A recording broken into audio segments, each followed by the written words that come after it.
Nanti ada pemberitahuan. Ini kita kasih tahu di bos. Ini juga tidak ada gelombang, Pak. Kalau untuk kebutuhan. Jadi di sini bukan hanya tripang saja, udang juga bisa. Ya, udang juga bisa. Terus ikan apa? Ikan cara ini. Karena dari sana saya lihat padang lamun banyak ini. Jadi ikan juga sampai di sini. Kenapa bisa? Jadi ikan cara juga di kandang juga bisa ibu. Pokoknya gua sangka ini larat kita ini. Di kandang juga ambil telurnya masuk dalam jaring. Ada nanti jaring yang tipis itu bisa. Bisa masih kayak gini. Ada itu. Kalau pelihara ikan cara bisa juga. Ada Nanti ke setempat kira-kira apa ini. di kandang ini. Di kandang ini saya rapat kayak gini, tapi dilapisi dengan apa halus itu. Jaring halus tuh, Pak. Nah, Kalau ikan itu dikasih makan juga tuh Pak. Kalau ikan itu dikasih makan lagi ya. Tidak perlu, ini makanan alami seperti Ada. ini. Oh bisa. Nah, bisa makanan alami. Ada makanan buangan kalau memang jenis cara bisa juga. Ikan ruca ini, ikan sisa di kebun. Nah, terus kalau teripangnya itu kalau sudah dibuat kandang, lapis plastik dari bawah, nanti kita ambil karung satu-satu atau dua.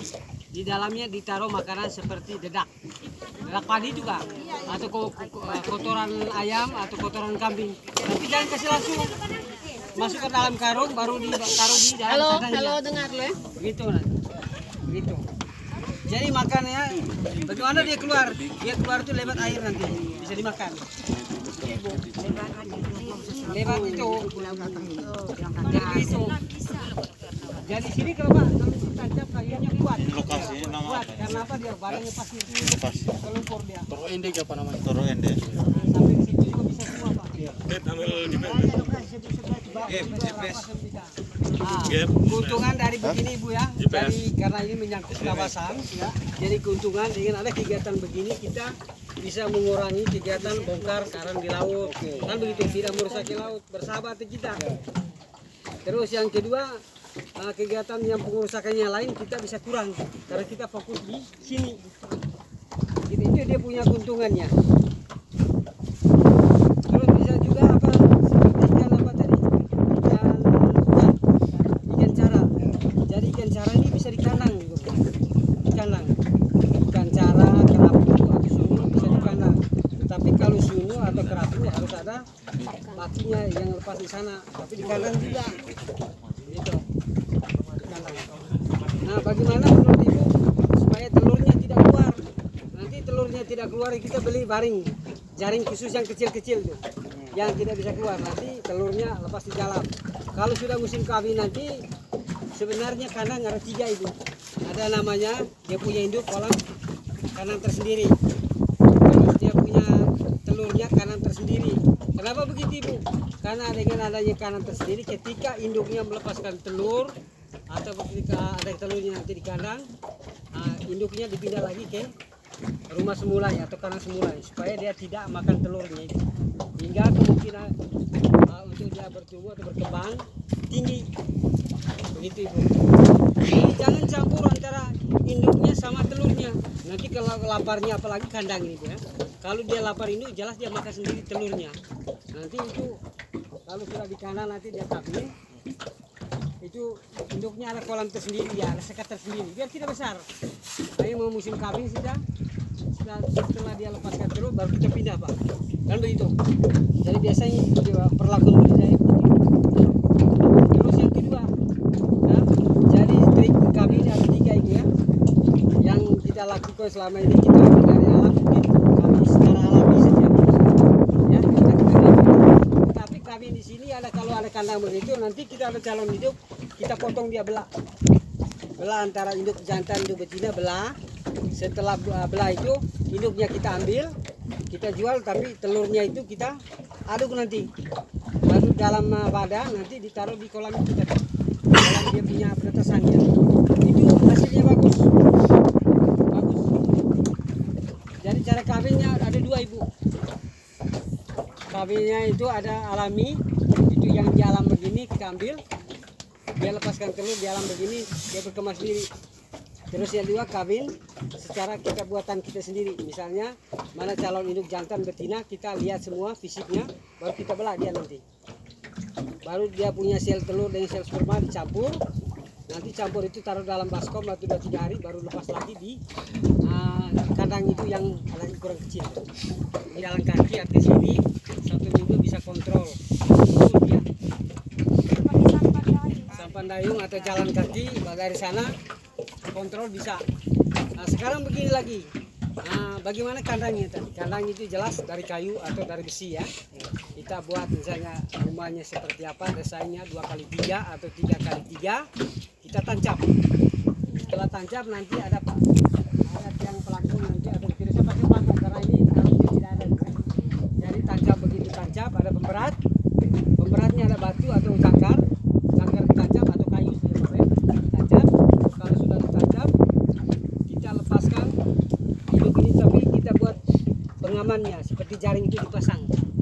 Setelah dipasang misalnya 1 minggu 2 minggu, kita ambil induknya dari alam misalnya. Dari alam ditangkap 2-3 ekor, kita lihat oh ini sudah usah kawin, kita lepas di kolam mereka kawin. Itu bagus, fokusnya bagus. Terus berikutnya itu di sini juga kalau secara istilahnya kalau dalam ilmu kelautan atau pikiran juga di sini segi aman untuk kehidupan. Kenapa? Alamnya, karena sifatnya teripang tidak di laut yang dalam ya. Jelas hidup biotanya di laut yang tenang begini. Itu dia untuk kemudahannya. Terus yang berikutnya apa lagi Bu? Kemudahan dari teripang ini. Ya, pada saat air surut ini Bu ya. Jadi teripang itu biasanya memendam diri di lumpur. Tapi kalau kita perlaku dalam kandang, dia memendam diri mau kemana? Karena kita sudah lapisin plastik dari bawah. Karena kalau tidak lapis dengan plastik, apalagi kalau lumpur bawah dia hilang. Dia kandang di sini dia tiba-tiba ada di sana karena dia memendam diri. Apalagi pada air surut, ya air surut dia jelas kita punya teripang kemana perginya. Jangan kaget, dia sudah memendam diri dalam lumpur bisa sampai 1 meter ke bawah dia. Lalu lumpur dia hilang pergi, makanya mana yang baik adalah dari bawahnya pakai papan atau plastik dilapisi, nanti di kanan bagus-bagus lapis ditutup lagi di atas plastik. Jadi untuk keluarnya ini bisa. Apabila kita taruh atau kita tebarkan misalnya 10 ekor, tetap dia sampai kita panen mungkin 10 ekor, karena dia tidak kemana-mana. Gitu. Jadi itu ya. Jadi itu saya bilang tadi, kapan lagi kita memulainya itu dari itu sendiri dan kita mendukung dari kitanya. Supaya pakai lapis itu. Di bawah kami di sana itu tidak bisa lagi. Tidak boleh tidak pakai lapis lagi. Itu masing-masing pengalaman Bapak ya. Jadi kita membuat rumah itu ada yang rumahnya sederhana, ada rumah yang sederhana, ada rumah yang sederhana dan ada rumah yang mewah. Pertanyaannya orang yang punya rumah yang mewah, rumahnya Kristi apa? Kristianti misalnya. Bapak, bagaimana kalau rumah saya dikelilingi pagar? Itu boleh-boleh saja, ada banknya, kan gitu. Karena itu semua demi kenyamanan. Datang siapa? Rumah saya di bawah, di belakang, di luarnya cuma di sini. Tidak apa-apa. Itu semua yang tergantung kita. Rumah saya di luar dari teripang ini, dia adalah ikan yang memendami diri. Ketika tidak ada air, dia memendam diri dalam lumpur sama seperti katak ya. Katak pada musim kering dia di bawah lumpur. Ketika musim hujan, tiba-tiba di lingkungan sana ribut katak nih. Bunyinya kan begitu musim hujan ya. Tiba-tiba pada musim hujan rame ribut nyanyi nih. Karena dia hewan memendami diri. Yang kedua, sifat dasar dari ikan teripang ini apa? Dia hidup istilahnya nocturnal ya. Nocturnal kalau di perikanan itu istilahnya dia banyakkan mencari makan di malam hari ya. Malam hari ini dia bisa hilang atau keluarnya sama seperti belut. Dia tidak mencari makan pada siang hari. Makanya bagaimana perlakuan kita? Perlakuan kita di bawah wadah begini, di bawah dasarnya itu dikasih plastik atau dikasih papan di kandang, hingga dia tidak pergi kemana-mana. Ada pemikatnya. Jadi dia mau pergi ke sana tidak bisa. Maka dalam budidaya ini Bu, supaya